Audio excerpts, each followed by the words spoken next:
500 మంది అన్నదాతలు చనిపోతే రేవంత్ రెడ్డి అందాల పుట్లు బిజీగా ఉన్నాడు. రేవంత్ రెడ్డి ప్రభుత్వం మొత్తం కమిషనర్ల మీదనే నడుస్తోంది.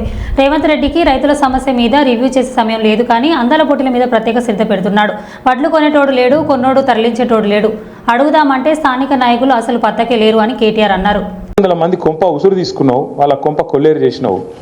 500 మంది అన్నదాతలు ఆత్మహత్య చేసుకుంటే ముఖ్యమంత్రి గారు అందాల పోటీలో బిజీగా ఉన్నాడు. రివ్యూ చేసే టైం లేదు. కల్లాల వడ్లు అట్లే ఉన్నాయి, కొనేటోడు లేడు, కాంట పెట్టేటోడు లేడు, పట్టించుకున్నోడు లేడు. ఇప్పటికే అమ్మిన కాడికి పాపం మిల్లర్లకు అమ్ముకున్నారు. ఇప్పటికే 40-50% అమ్ముకున్నారు. ఆడనో ఇన్నో 10% 20% కొన్నారు, కానీ దాన్ని పట్టించుకున్నోడు లేడు. వానలు పడుతున్నాయి, కల్లాలల్లా వడ్లు కొట్టుకుపోయే పరిస్థితున్నది.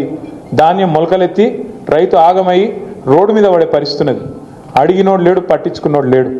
అడుగుదాం ఎవరినన్నా అంటే ఊళ్ళో సర్పంచ్ లేడు, ఎంపీటీసీ దిక్కు లేడు, జెడ్పీటీసీ లేడు, కౌన్సిలర్ లేడు. కాంగ్రెస్ అని పట్టుకుందామంటే కాగడ పెట్టి ఎత్తుకుని వాడు దొరుకుతలేడు. ఎందుకు బిజీగా ఉన్నారు? ఏడ బిజీగా ఉన్నారు? కాగితాలు పట్టుకొని సెక్రటేరియట్ చుట్టూ గిర్ర గిర్ర గిర్ర తిరుగుతారు. ఏందిరా అంటే ముఖ్యమంత్రి చెప్పిండు, నాకు ఓ పని తెచ్చుకోమన్నాడు, మా మంత్రి చెప్పిండు పని తెచ్చుకోమన్నాడు, 4 పైసలు మిగులుతాయన్నారు. ఇక పాత బాకీలు ఏమైనా ఉంటే, పాత బిల్లులు ఏమైనా ఉంటే తెచ్చుకోమన్నారు, ఇస్తామన్నారు, కమిషన్లు తీసుకోమన్నారు. ఒకటే పనులు ఉన్నది ప్రభుత్వం మొత్తం. కమిషన్లు కమిషన్లు కమిషన్లు, 20% కమిషన్లు, 30% కమిషన్లు.